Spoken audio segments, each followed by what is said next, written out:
¿Qué tal? Muy buenas noches. Sea bienvenido a su programa El Análisis de la Noticia a la Medida. Es un gusto acompañarles y por supuesto acompañar a Julio Talamonti como cada noche. ¿Cómo estás, Julio? Buenas noches. Sandy, buena noche para ti, buena noche para usted, televidente de TN23 y también Radio Escucha, ahí de Radio Cadena Sonora y sus 31 frecuencias. Hoy, como todas las noches, Sandy, tenemos 3 temas y vamos a empezar con uno que le interesa a gran parte de la población guatemalteca, tanto de adultos como jóvenes.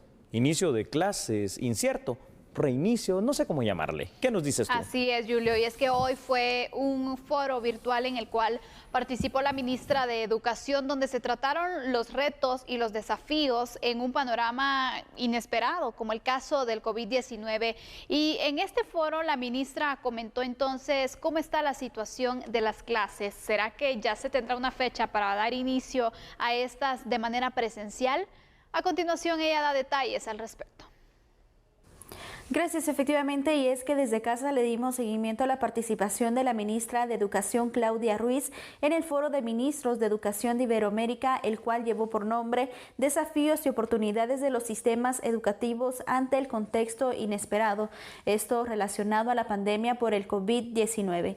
La titular de la cartera representando a Guatemala daba a conocer cuáles fueron esas estrategias que se han implementado en cuanto a la educación de los menores a distancia, esto debido al COVID-19 y recordando que el sector educativo fue uno de los primeros que se vieron paralizados para evitar la propagación del COVID-19.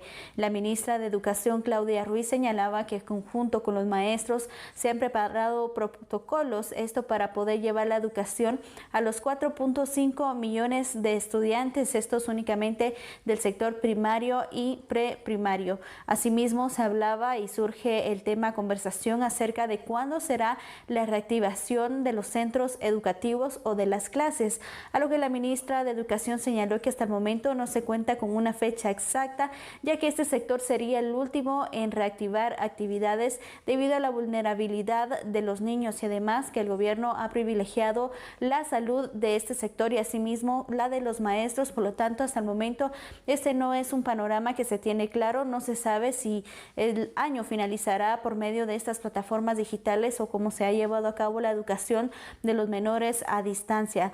Sin embargo, también se hacía mención acerca de los protocolos que se han trabajado en cuanto a la educación y esto la ministra adelantó que se ha trabajado en una mesa técnica para enviar a los estudiantes kit de higiene personal y asimismo con un instructivo para que ellos sepan cómo utilizarlo en algún momento que pudieran reactivarse las clases. Sin embargo, como he indicado hace algunos momentos, esto aún no se contempla, según la ministra de Educación, aún no se tiene fecha, pero resaltó que es importante que los estudiantes se vayan preparando en este contexto debido a que al regresar a clases será importante que ellos tengan en cuenta todas estas medidas de prevención ante el COVID-19. Asimismo, señalaba que la preocupación por parte de los padres y maestros persiste ante la pandemia y por lo tanto, pues ellos continuarán trabajando de esta forma para garantizar la salud y la educación de los estudiantes. Estos fueron los temas que se abordaron dentro de este foro, como les indicaba, que llevó por nombre Desafío y oportunidades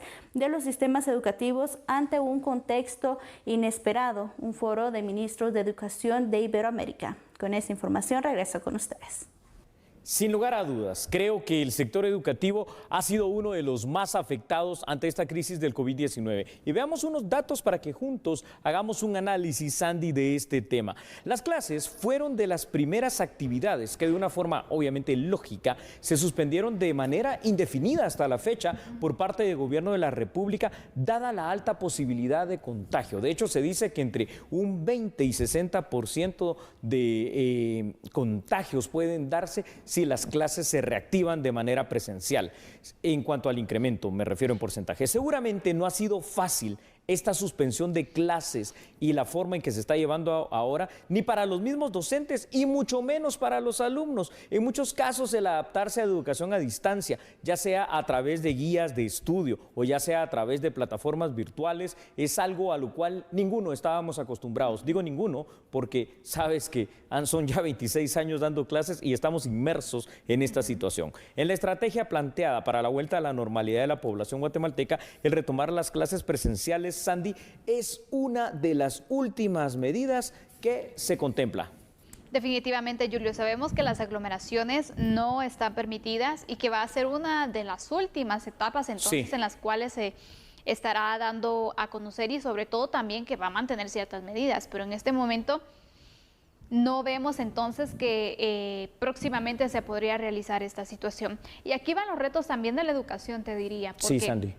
Es decir, las estrategias, las didácticas tienen que ir cambiando, tienen que ir incluso pues conquistando también el interés de los alumnos, Julio, Exacto. porque a lo mejor el primer mes te diría que inició esta medida, bueno, la emoción y todo, pero yo te lo planteo desde el punto de vista de un alumno, sí, en el cual al final si tú no vas variando con esas didácticas, pierdes el interés y obviamente hasta puede existir mayor número de estudiantes que decidan declinar de las clases. Sandy, exactamente. Te lo voy a hablar, digamos, con un poco de propiedad y por eso mencionaba 26 años a los cuales, entre otras cosas, me he dedicado a la docencia. Nivel preprimario, primario, básico, diversificado y desde hace ya muchos años en las universidades de este país.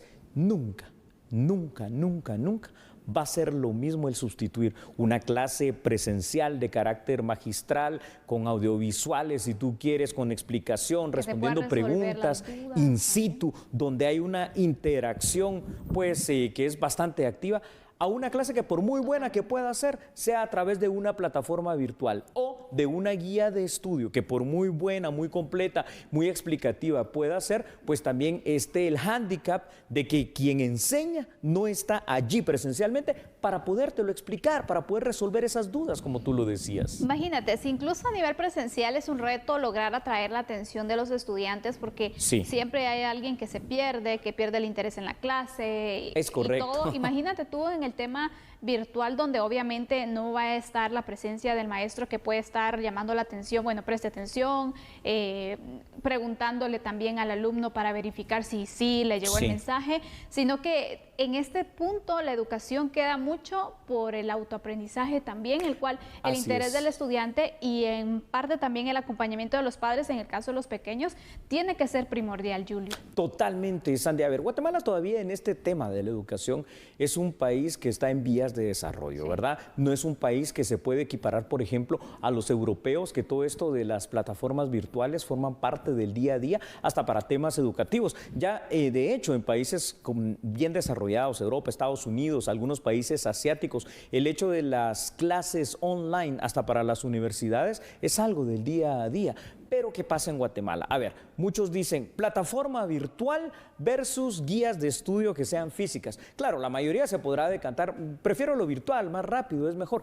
Yo no digo que no. Pero ¿qué pasa si un día, porque esto también es una crisis completa que conlleva a veces la crisis económica, no tienes internet? ¿Qué pasa si un día no tienes acceso, por ejemplo, a una computadora, a un teléfono inteligente o a una señal de Wi-Fi que te pueda dar esta situación? Bueno, entonces ahí viene la gran debilidad. Bueno, entonces nos vamos a las guías de estudio que están preparadas para que el alumno lo haga en casa. Está bien, eso me parece una buena opción, si las puedes combinar ambas. Pero volvemos al círculo sin fin del inicio. No está la persona, la institución, el maestro y todo el cuerpo docente y todo el personal administrativo que puede resolverte no solo las dudas, sino que puede resolverte muchas situaciones del día a día que en la educación se necesitan. La pregunta es, Sandy, ¿qué va a pasar realmente? Por el momento está suspendido. ¿Terminamos el año de esta manera, ya sea virtual o por guías que son preparadas por los maestros? ¿O se retomarán las clases aún que se utilicen los meses, por ejemplo, de noviembre y diciembre para terminar el año lectivo? Mira, al final sería recomendable llegar hasta noviembre, diciembre. Es correcto. Pero, repito, se tiene que buscar una forma en la cual de verdad este conocimiento pueda llegar de una manera efectiva, de una manera interactiva también, para que el estudiante, porque si en este momento le dices, mire, va a llegar hasta finales de año las clases, cualquiera se va a desmotivar, Julio. Cualquiera. Si no están entonces teniendo ese seguimiento también es muy importante, porque hablamos del tema virtual, ¿verdad? Que ha venido a ayudar y aún así tiene ciertas debilidades que ya tú nos has marcado. Pero imagínate, no todos los hogares guatemaltecos tienen acceso a internet y ni siquiera una computadora, un teléfono inteligente. Entonces, funciona para cierto sector, exactamente, pero no para todos, por lo menos en Guatemala. Ahí es donde está la situación. A ver, es bien complicado el ponerse realmente en dos situaciones. Digamos que vamos primero con las instituciones públicas, las escuelas públicas, los institutos públicos. ¿Qué pasa allí? Es decir, si estás en la capital, puedes utilizar lo digital, pero en el interior de la República, ¿será que de verdad lo puedes hacer? Aún aquí en la capital hay lugares, hay estratos inclusive de alumnos que no les es factible. Pero, ¿te parece si vemos otros datos ya para ir cadenciando un poquito este tema, pero darle un sustento también? Nuestra producción los pone allí para que usted los vea o los escuche. Sandy, en este momento, al final de cuentas, lo que queda claro es que no hay nada claro. La duda si las clases podrán retomarse aún extendiendo el ciclo escolar, eso todavía queda en el ambiente. Un dato importante en las escuelas, institutos públicos, es el poder garantizar el suministro constante y suficiente, por ejemplo, de agua, de gel e implementar el uso de la mascarilla cuando ya se retomen las clases presenciales, ya sea en lo público o en lo privado. Otra dificultad será el mantener el distanciamiento social entre los alumnos y volver, como tú dijiste, a motivarlos para retomar las clases. Por último, y entre otros muchos posibles temas en áreas como el corredor seco, entre otras, solo por mencionar una en Guatemala, ¿cuál sería el impacto, por ejemplo, del COVID-19 en niños con algún grado de desnutrición que de pronto, si no se toman las medidas correspondientes, pues se puedan poner aún más en riesgo de lo que ya están? Definitivamente, el riesgo sería bastante alto, Julio, porque sabemos también los porcentajes de desnutrición, tanto aguda como crónica, que tenemos en nuestro país, y obviamente es un factor de riesgo.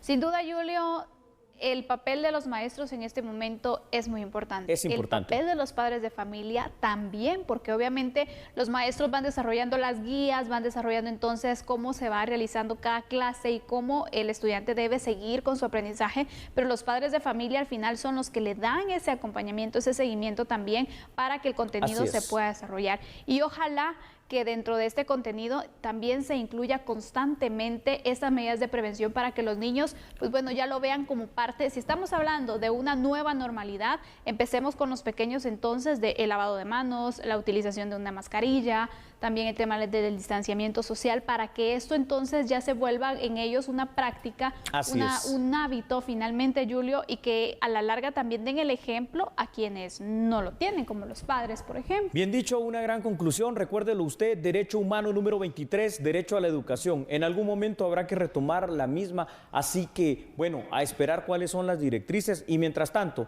a estar en esta nueva situación en la que nos encontramos hasta en el tema educativo. Cuando regresemos de la pausa comercial, vamos a analizar el mensaje del presidente este miércoles. Tenemos las cifras también, el día con mayores muertes registradas por COVID-19. Después de la pausa, la información completa, por favor, siga en sintonía. Por favor, no cambie, porque nosotros somos a la medida.